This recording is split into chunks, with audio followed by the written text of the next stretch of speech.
The one, the only, the classic Halloween.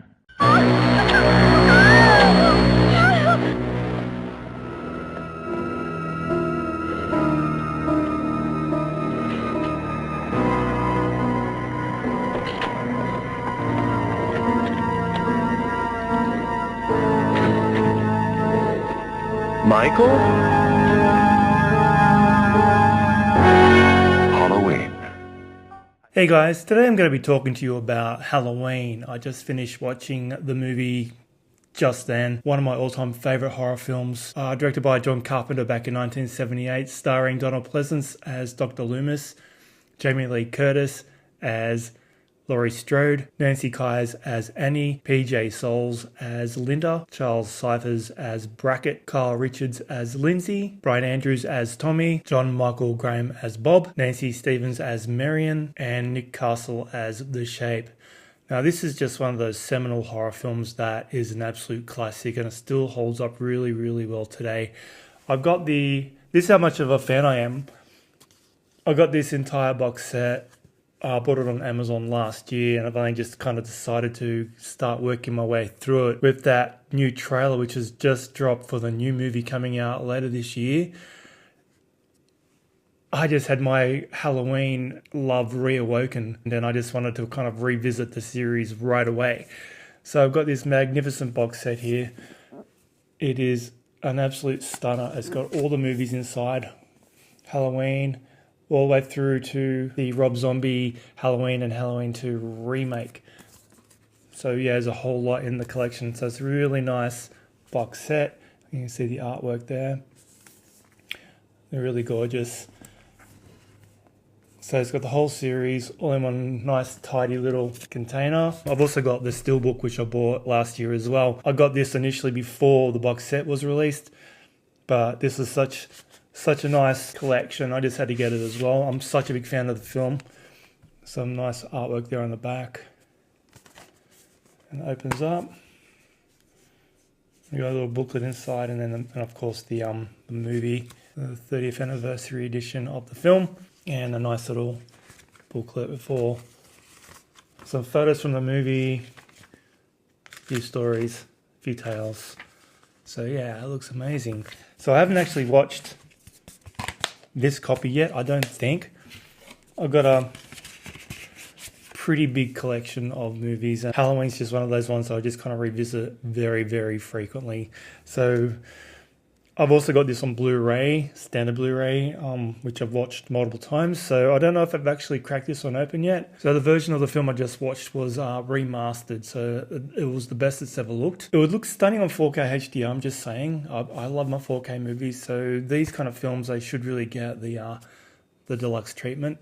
But it looked really, really nice. I had the choice of watching the remastered version of the film or watching the version of the film that's had the TV version, which had the scenes filmed for TV incorporated back into the film. So I elected to watch this copy in here is actually the same that's in that one. I elected to watch the high definition version of the film, the remastered version, because I wanted to see how it looked all crisped up. I have seen the TV version a long time ago when it was on TV.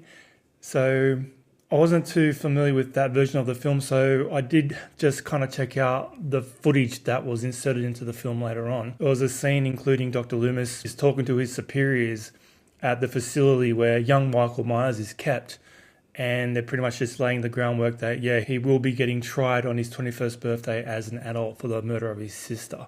So that was an interesting little scene. I went for about 5 minutes. And the next scene is just after Michael's escape. Dr. Loomis goes to Michael's room, and Michael's trashed the place and he has scratched in the back of his door the word sister, which kind of really clues onto the fact that Loomis knows where he is now headed, back to Haddonfield. So the next scene is Laurie Strode and Linda at Laurie Strode's house. Linda comes over because she wants to borrow some clothing. She states when she gets there that some creep has been following her on the way there, and she thinks it was the same guy that stopped in the car when they were yelling at him earlier in the movie. So the scenes all up are only 10 minutes, so I don't really feel like I missed too much, and the film as it is absolutely amazing. You kind of just stumbled your way through that, man, don't you? You just kind of just stumble your way through. I don't know how you manage to talk English sometimes. So the movie in itself is just utterly brilliant in its simplicity. Written by John Carpenter, directed by John Carpenter, and scored by John Carpenter with one of the most iconic musical scores in a film ever. It just simply tells the story of a young girl and her friends being stalked by a lunatic while they're babysitting. The movie was initially going to be called The Babysitter Murders, and it was going to occur over the course of 7 nights. But Deborah Hill and John Carpenter decided just to make it a one-night event and renaming it to Halloween, which was a stroke of genius. So it just kind of plays out over the course of one night. And it's a real slow burn of a movie too. The suspense is there, definitely. Michael Myer has escaped from the facility pretty early on in the film, and he is in Haddonfield within the first 10 minutes, and he's already making his presence felt, always like a figure looming in the background with his mechanic suit and the Shatner mask pretty much in place straight away. We do get the implication later on that somebody broke into a hardware store and took a suit and a mask. So there's that. He's not really explained too much. Rob Zombie will do that later on in his iteration of the film. But in this one, Michael Myers is a real mystery. We do not know who he is. He's just a scary guy in a mask stalking these young girls for whatever reason. Now, the opening of the movie itself is shot in a point of view style of filmmaking, which is just amazing and will be copied a lot from here on out. Pretty much young Michael Myers puts on his clown mask and he stalks his sister in their very own house and violently stabs her to death before being found by his parents and quickly whisked off to a mental institution, because what 11-year-old does that? Michael Myers did. We have a lot of technique brought in by John Carpenter, first person point of view, which will be used heavily also in the Friday the 13th films, and the musical cue in this is just iconic. Without that musical score in this film, it wouldn't be as grandiose as it is, so it fits the mood of the film perfectly. Jamie Lee Curtis gives a star-making performance. This was her first film. She was actually introduced as Jamie Lee Curtis in the credits, so it's her first film, and this will cement her as a scream queen for quite a long while. Her horror movie status is legendary stuff, but this is the one that really kind of cemented her as a scream queen. She would return for Halloween 2. She does come back also for H2O, and she's also returning one more time for the new Halloween movie coming out later this year. So out of the 10 films, she would have been in the 4 of them. So yeah, she's definitely the star of the franchise. Nick Castle as the Shape was very menacing. He obviously didn't have a lot of lines, but his imposing figure, the way he moved, the breathing through the mask was really quite amazing, and he does give such a fantastic performance. Yeah, we're going to have different guys behind the mask throughout the rest of the series, but Nick Castle was kind of the first and truly iconic person behind that mask. He's actually coming back for the new movie as well, so that is really exciting to see. Performances all around, yeah, fantastic.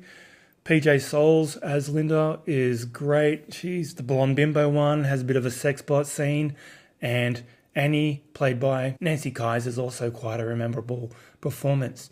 Now, obviously, being a 1978 film, it's beautifully filmed. The cinematography is great in this, and the body count is not too high. If you just count the 2 girls, Linda and Annie and Bob, Linda's boyfriend, they're the 3 main kills in this movie, so the body count isn't very high, and there is no blood in this thing either. It's very, very tame. It's all about the suspense and the mood and the atmosphere, and just kind of like scaring you with the reality of what this situation would be like. Michael Myers hasn't become the unstoppable force that he would become in later films, and this one he is just a guy with a lot of mental issues.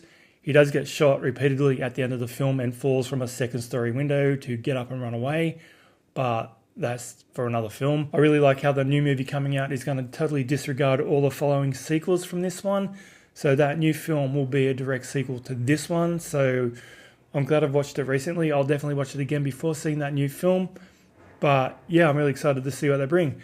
But enough about that film. Halloween for me is one of my favourite horror flicks.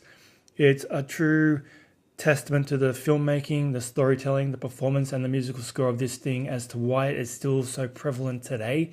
It kind of set the standard for all slasher films to come. And it's just brilliant in it. Like I said, it's just brilliant in its simplicity.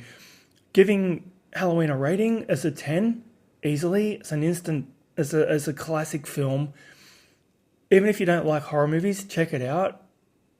By today's standards, it's pretty tame. No, not really. It's not. No, I'm going to scratch that. But you know why? Because there was a scene in this movie where Michael Myer was stalking Laurie Strode. She was in the kitchen trying to get out through a door. He's busting his way in through the kitchen door. I've seen this movie over 50 times. I was still tense. I was still tense in that scene. So yeah, it is a scary film. If you like horror films, you'll love it. If you don't like horror films, it's a good one to leap into because it's one of the best ever made. Halloween. It's awesome. Anyway, guys, thanks for checking into my channel. I'm going to try and get one of these reviews up as frequently as possible. I want to work through the whole set. I will have a Halloween retrospective on the channel, so check out the playlist. Hopefully it will grow and I'll get it all in there as soon as possible. So anyway, once again, thanks for checking into my channel. Don't forget to subscribe and I'll catch you in the next video. Thanks for watching. You can't kill the boogeyman.